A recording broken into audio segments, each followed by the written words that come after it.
Alice's Adventures in Wonderland, Chapter 3. A Caucus Race and a Long Tail.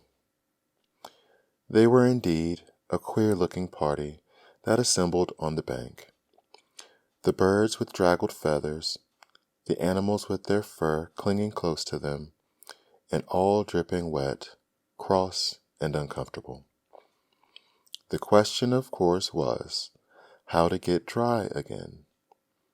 They had a consultation about this, and after a few minutes it seemed quite natural to Alice to find herself talking familiarly with them as if she had known them all her life. Indeed, she had quite a long argument with the Lory, who at last turned sulky and would only say, "I am older than you, and must know better." And this Alice would not allow without knowing how old it was, and as the Lory positively refused to tell its age, there was no more to be said. At last the Mouse, who seemed to be a person of authority among them, called out, "Sit down, all of you, and listen to me. I'll soon make you dry enough." They all sat down at once, in a large ring, with the Mouse in the middle. Alice kept her eyes anxiously fixed on it, for she felt sure she would catch a bad cold if she did not get dry very soon. "Ahem," said the Mouse with an important air. "Are you all ready? This is the driest thing I know. Silence all around, if you please."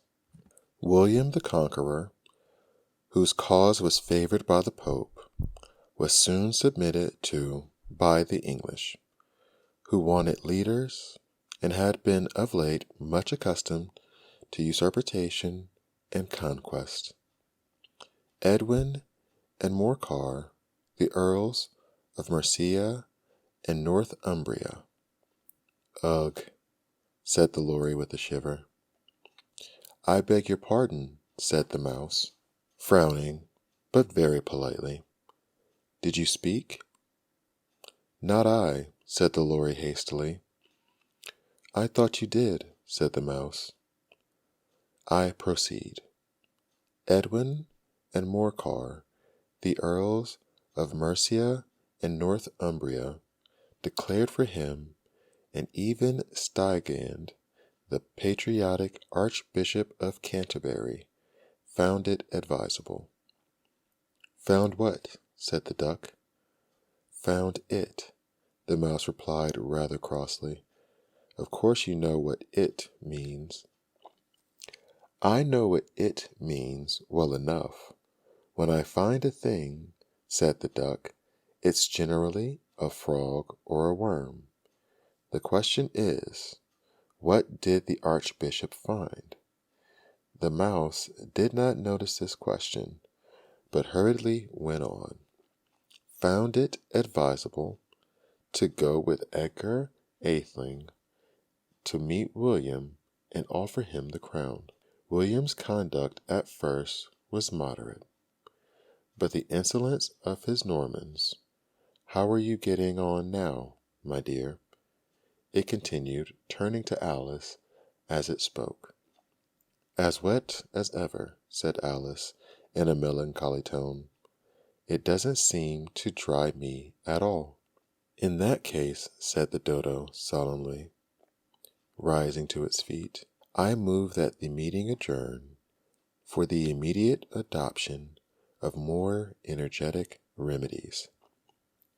"Speak English," said the Eaglet. "I don't know the meaning of half those long words, and what's more, I don't believe you do either." And the Eaglet bent down its head to hide a smile. Some of the other birds tittered audibly. "What I was going to say," said the Dodo in an offended tone, "was that the best thing to get us dry would be a caucus race. "What is a caucus race?" said Alice.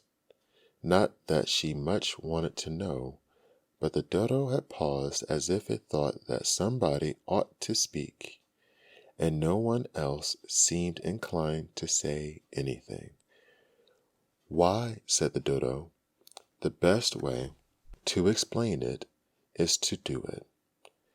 And as you might like to try the thing yourself some winter day, I will tell you how the dodo managed it.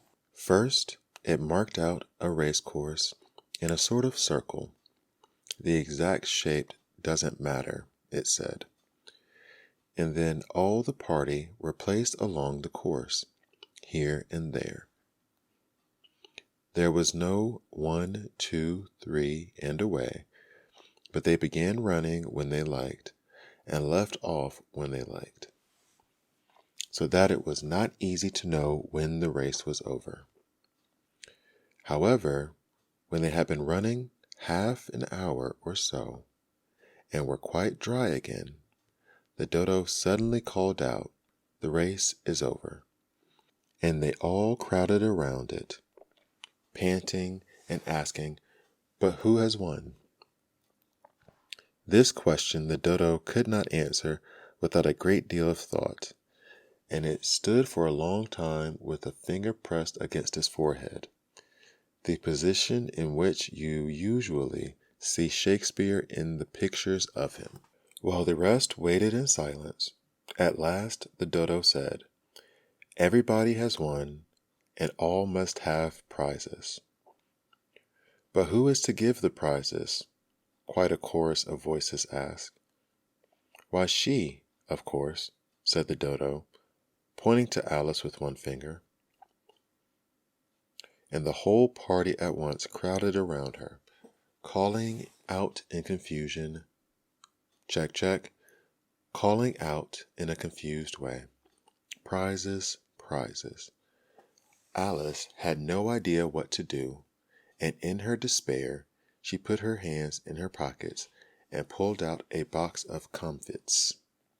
Luckily, the salt water had not gotten into it, and handed them around as prizes.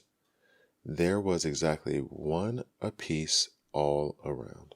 "But she must have a prize herself, you know," said the mouse. "Of course," the dodo replied very gravely. "What else have you got in your pocket?" it went on, turning to Alice. "Only a thimble," said Alice sadly. "Hand it over here," said the dodo. Then they all crowded around her once more, while the dodo solemnly presented the thimble, saying, "We beg your acceptance of this elegant thimble." And when it had finished this short speech, they all cheered.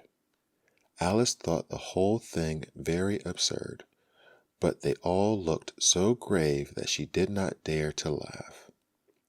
And as she could not think of anything to say, she simply bowed and took the thimble, looking as solemn as she could. The next thing was to eat the comfits. This caused some noise and confusion, as the large birds complained that they could not taste theirs, and the small ones choked and had to be patted on the back. However, it was over at last, and they sat down again in a ring and begged the mouse to tell them something more. "You promised to tell me your history, you know," said Alice, "and why it is that you hate C and D," she added in a whisper, half afraid that it would be offended again. "Mine is a long and sad tale," said the mouse, turning to Alice and sighing. "It is a long tale, certainly," said Alice, looking down with wonder at the mouse's tail. "But why do you call it sad?" And she kept on puzzling about it while the mouse was speaking, so that her idea of the tale was something like this. Fury said to a mouse that he met in the house, "Let us both go to law. I will prosecute you. Come, I'll take no denial. We must have the trial. For really this morning I've nothing to do," said the mouse to the cur.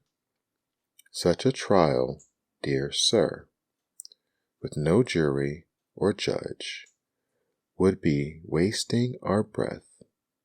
I'll be judge, I'll be jury," said the cunning old Fury. "I'll try the whole cause and condemn you to death." "You are not attending," said the mouse to Alice severely. "What are you thinking of?" "I beg your pardon," said Alice very humbly. "You had got to the fifth bend, I think." "I had not," cried the mouse angrily. "A knot?" said Alice, always ready to make herself useful, and looking anxiously about her. "Oh, do let me help to undo it." "I shall do nothing of the sort," said the mouse, getting up and walking away. "You insult me by talking such nonsense." "I didn't mean it," pleaded poor Alice, "but you're so easily offended, you know." The mouse only growled in reply. "Please come back and finish your story," Alice called after it, and the others all joined in the chorus. "Yes, please do." But the mouse only shook its head impatiently and walked a little quicker. "What a pity it wouldn't stay," sighed the Lory, as soon as it was quite out of sight.